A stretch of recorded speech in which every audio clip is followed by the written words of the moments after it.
स्वागत है आपका एक बार फिर हमारे इस खास कार्यक्रम में। चैंपियन फिर से मैं ऑस्ट्रेलिया से सौरव गांगुली और विक्रांत तो जुड़े हुए हैं और स्टूडियो में मोहम्मद अजहरुद्दीन और हरभजन सिंह हमारे साथ हैं। फटाफट आपको बता दें कि टॉस जीता है वेस्ट इंडीज ने। जीत की हैट्रिक लगाकर टीम इंडिया आज ही अपना चौथा मुकाबला खेल रही है और भारत पहले गेंदबाजी करेगी। वेस्ट इंडीज ने टॉस जीता और पहले बल्लेबाजी। ब्रेक से पहले हरभजन आपसे बात हो रही थी कि गेंदबाजों का यहां पर कारनामा होगा। पर्थ है, पर्थ गेंदबाजों को मदद के लिए जानी जाती है। टॉस का कितना फायदा वेस्ट इंडीज को यहां पर मिलेगा या कितना मुश्किल यहां पर भारत के लिए होगा टॉस हारना? देखिए, ओवरऑल मुझे नहीं लगता है कि टॉस कोई बहुत बड़ा एडवांटेज है, बिकॉज मैच जो है वो काफी लेट शुरू हो रहा है। सौरव गांगुली भी बोल रहे थे कि टॉस बड़ा मायने रखेगा। मायने इसलिए रखेगा कि बल्लेबाजी करना बड़ा मुश्किल है और ये मायने इसलिए रखेगा कि आपको पहले अगर बैटिंग मिल जाए तो, पर इतना नहीं है कि एंड ऑफ द डे मुझे लगता है कि टॉस वहाँ मैटर करती है। अगर आप इंग्लैंड में नॉटिंघमशायर में टेस्ट मैच खेल रहे हो या कहीं ग्रीन विकेट पे आप वनडे मैचेस खेल रहे हो कि आपको पहले बॉलिंग करने मिल जाए। हाँ। पर पर्थ की विकेटें या फिर जैसे मैंने वर्ल्ड कप में हमको पहले गेंदबाजी करते हुए फायदा होगा। देखिए, नए बॉल के साथ आप पहले बॉलिंग करें या बाद में करें, आपको फायदा जरूर होगा। हाँ, मेलबर्न में फ़ायदा इसलिए होता है कि मेलबर्न की जो लाइट है वो इतनी वो कर देती है, क्रिएट स्टीप बाउंस मिलता है वहाँ पे, आप मॉइस्चर आ जाता है, तो वहाँ जो है स्विंग मिलती है। पर्थ का मुझे पता नहीं है कि स्विंग होता है या नहीं, बॉल बहुत सीधा चलता है। हालांकि जितने मैंने मैचेस देखे हैं पूरे वर्ल्ड कप में, विकेटें बहुत अच्छी हैं बैटिंग के लिए। बिल्कुल। तो चाहे आप टॉस जीतो या हारो, एंड ऑफ द डे आपको चाहिए कि आप अगर टॉस जीतते हो तो बैटिंग पहले करो, बिल्कुल, और उसको फिर डिफेंड करो। पर ये जैसे आज इंडियन टीम के पास ये भी एक नई अपॉर्चुनिटी है, इसको अपॉर्चुनिटी की तरह देखना चाहिए। पहले 3 मैचों में 3 बार बैटिंग की है। आज लेट्स सी कि अगर हम चेस कर सकते हैं तो हम किसी भी पाले में पीछे नहीं रहना चाहते हैं। जब आगे बढ़ेंगे तो ये हमेशा तैयार रहना चाहिए। टीम वर्ल्ड कप खेल रहे हैं। आपको बता दें एक बदलाव, इससे पहले कि हम अजहर भाई के पास जाएं, एक बदलाव है कि शायद भुवनेश्वर कुमार की जगह शमी को वापस लाया गया। फिट शमी टीम में वापसी कर रहे हैं।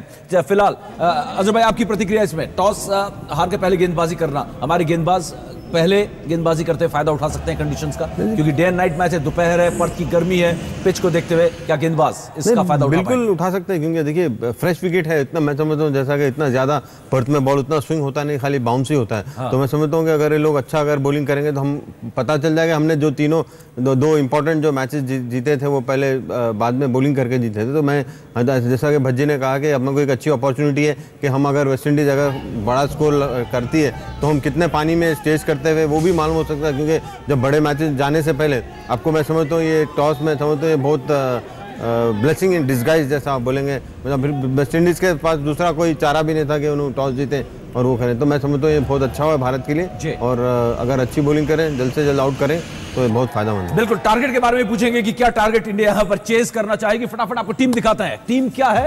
एक बदलाव, वही विनिंग कॉम्बिनेशन बरकरार। भुवनेश्वर कुमार जो कि यूएई के खिलाफ टीम में आए थे, 5 ही ओवर डाले थे, अच्छी गेंदबाजी की थी, 19 से 20 रन उन्होंने दिए थे। लेकिन एक बदलाव कि मोहम्मद शमी फिट होकर टीम में लौट आए हैं। हरभजन, मोहम्मद शमी को वापस लाना सही फैसला या गलत फैसला, या आराम देना चाहिए था कि जिससे कि, लेकिन आपको हमेशा ये भी डर रहता है इतने लंबे लंबे ब्रेक्स में आप रस्ती भी हो सकते हैं। ये टीम आपके सामने। मेरे ख्याल से मोहम्मद शमी को आना चाहिए था और वो आए हैं, बड़ी अच्छी बात है इंडियन टीम के लिए। हाँ। और जितना ये खेलते जाएंगे उतना ये बेटर होते जाएंगे। मुझे लगता है कि ज़्यादा रेस्ट नहीं चाहिए, क्योंकि ऑलरेडी मैचेस में 5-5, 6-6 दिन का गैप है। तो 5-5, 6-6 दिन के गैप में कई बार आप रिलैक्स भी हो जाते हैं, और स्पेशली जो फास्ट बॉलर होते हैं वो थोड़े रिलैक्स हो जाते हैं। हाँ। इस चीज़ को देख के कि चल 5 दिन है, 4 दिन है, तो यहाँ पे उनका खेलना मैं कहता हूँ सही है। क्योंकि क्रिस गेल को अगर आउट जल्दी करना है तो वो शमी या फिर उमेश यादव, ऐसे 2 बॉलर हैं जो तेज बॉलिंग करते हैं, और मैंने जैसे कल भी कहा था उनको अटैक करना चाहिए। एक बंदे को चाहिए कि उनकी लगातार बॉडी के ऊपर अटैक करें, दूसरा जो बॉलर है उसको स्विंग करा के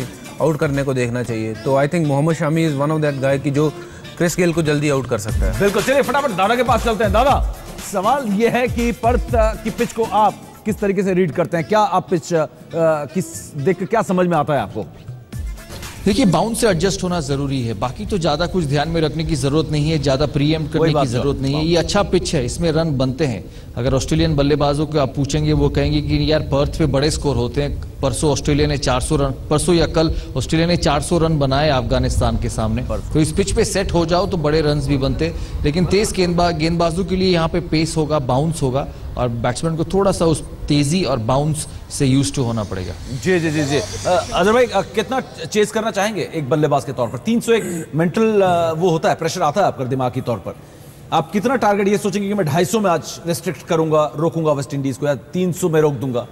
क्या टारगेट 250 के अंदर रोकना चाहिए, क्योंकि जैसे हमारी बॉलिंग है और जैसा हमारा फॉर्म चल रहा है बॉलिंग में, तो मैं समझता हूँ कि 250 के अंदर अगर करेंगे तो मैं समझूंगा हम मुश्किल है। लेकिन नहीं, देखिए बोल नहीं सकते कि जैसा कि बैटिंग वेस्ट इंडीज की बैटिंग अनप्रेडिक्टेबल होती है, क्योंकि अगर गेली अगर रुकेंगे तो मेरे ख्याल में वो बड़ा स्कोर सकते हैं, या मैं मालन सामी, बट लेकिन उनके लिए सपोर्ट भी चाहिए दूसरे प्लेयर का, तो बट अनप्रेडिक्टेबल टीम है। बट मैं चाहूँगा कि अगर भारत के अगर उसमें अगर पक्ष में अगर आप देखें तो मैं चाहूँगा एज ए इंडियन, मैं चाहूँगा कि जितना जल्दी कम से कम रन आउट करके चेस करेंगे, मैं समझूंगा वो भारत के लिए बहुत अच्छा होगा। हरभजन, आपकी राय मेरे ख्याल से क्या चेस करना चाहेंगे आप? एज ए गेंदबाज आप कितने में रोकना चाहेंगे? वैसे तो आप शून्य में ही रोक देना चाहेंगे, लेकिन नहीं, मैं चाहता हूँ कि जो मेरी समझ कहती है कि 250 से 270 के बीच में जो भी टारगेट होगा we should be able to chase that easily. मैं 300 रन भी मुझे पता है कि इंडियन टीम चेज कर सकती है, बैट्समैन है, पर 300 रन का प्रेशर अलग होता है। और ये है कि वेस्ट इंडीज़ की यहाँ पे मैं खामी ये बताऊंगा कि अगर उनके 2 विकेट गिरते हैं तो आपको ये भी दिखा दूंगा कि 220 पहुँचना भी उनके लिए बड़ा मुश्किल हो जाएगा, क्योंकि उनके पास ऐसा एक्सपीरियंस नहीं है प्लेयर जो बीच में मैच को लेके चलता है, 50 ओवर खेलने को देखता है। वो इधर रोकते हैं और बड़ा हिट मारते हैं, तो उनके पास ऐसा कोई प्लेयर नहीं है जो रन बॉल लेके आपको चलता है 80 रन बना के देता है। पार्टनरशिप बनाने में वो उतना यकीन नहीं रखते हैं, either the block or the hit. तो उसमें जो है India is always there in the game, आपके पास विकेट लेने की अपॉर्चुनिटी हमेशा बनी रहती है। बिल्कुल बिल्कुल, सीधा पर्थ लेके चलते हैं हम अपने दर्शकों को। विक्रांत हमारे साथ जुड़े हुए हैं। विक्रांत, टॉस जीतकर वेस्ट इंडीज ने पहले बल्लेबाजी का फैसला किया है। पहली बार इस वर्ल्ड कप में टीम इंडिया बाद में बल्लेबाजी कर रही है। एक बड़ी चुनौती टीम इंडिया के लिए, क्योंकि चाहे दादा हो या अजहर भाई हो या हरभजन सिंह हो, सबका यही कहना है कि बाद में बल्लेबाजी करना थोड़ा सा मुश्किल जरूर है। इस चुनौती को पास करके टीम इंडिया का कॉन्फिडेंस और ऊपर जा सकता है। मुश्किल होगा, नहीं मुश्किल होगा, बिल्कुल सही कह रहे हैं, क्योंकि एक तो शाम को यहाँ पर ठंडी हवा चलती है, मौसम थोड़ा ऐसा हो जाता है, मेंटल डॉक्टर हवा चलती है। दूसरी बात ये भी है समीप, जैसे हरभजन ने कहा कि अगर आप 270, 275, 280 के ऊपर जाते हैं, पहले बैटिंग कर आप 350 भी बना सकते हैं, लेकिन कई बार 280 बोर्ड पर होते हैं, चेस करना आसान नहीं है। टेस्ट होगा इंडिया का, क्योंकि 3 बड़े मैच इंडिया ने जीते हैं, यूएई को निकाल के 2 बड़े मैच जीते हैं, लेकिन आज आपका इम्तिहान भी है। अभी तक आप अच्छा खेल रहे हैं, आप अच्छा जीत रहे हैं, लेकिन क्या आप वाकई में वर्ल्ड कप के बहुत बड़े कंटेंडर हैं पूरी दुनिया के लिहाज से? उसका इम्तिहान आज है। क्रिस गेल की आप बात कर रहे थे और सौरभ ने बड़ी अच्छी बात की कि ज्यादातर अगर आप क्रिस गेल की हालिया क्रिकेट देखें, चूंकि उनकी बैक है, पीठ में तकलीफ रहती है, वो ज्यादा आगे नहीं खेलते नए बॉल पर पीछे घुसे रहते हैं। तो अगर आप उनको आगे पिच करते हैं, थोड़ी सी मूवमेंट की कोशिश करते हैं, तो कोई बड़ी बात नहीं कि क्रिस गेल चांस लें। क्रिस गेल ने एक बड़ी पारी खेली है, 3 पारियों में फेल हुए हैं। ये ना भूले कि 3 पारियों में वो फेल हुए हैं, और जिस एक पारी में उन्होंने रन बनाए थे, अगर वो रेफरल उनके अगेंस्ट जाता तो 0 पर आउट हो जाते। मुझे लगता है बड़ा मुकाबला, लेकिन बड़ा मौका भारत के लिए। और ये फैंस जो है सुबह से यहीं पे खड़े हैं, तो देख सकते हैं कि हौसला अफजाई के लिए पूरे दर्शक भी पहुंचे हुए हैं। और विक्रांत ने जैसा ही कहा कि एक चुनौती होगी, क्योंकि पर्थ में है और दादा के साथ वहां पर है, और जिस तरीके से वो कंडीशंस देख रहे हैं, बाद में बल्लेबाजी करना टीम इंडिया के लिए एक ऐसी चुनौती है जिसको अगर पास कर ले तो और बड़ी दावेदार वर्ल्ड कप की। तो टीम इंडिया पहली बार वर्ल्ड कप में गेंदबाजी करने वाली, हालांकि लाल चेरी नहीं है, सफेद गेंद होगी, कुकुवरा की दोनों तरफ से नई गेंद होगी। हरभजन, टीम इंडिया गेंदबाजी कर रही है, आपने कहा कि ज्यादा डिसएडवांटेज की बात नहीं है, टीम इंडिया की विनिंग कॉम्बिनेशन भी यहां पर है, लेकिन जरूरी है कि अर्ली स्ट्राइक करे, और जो आपने कहा कि एक अटैकिंग क्रिकेट खेलना बहुत जरूरी है। बिल्कुल, हमने अभी तक तीनों मैचों में बहुत अटैकिंग क्रिकेट, ऐसी कोई चीज भी आप बोल सकते हैं जो मैंने पूछी नहीं है?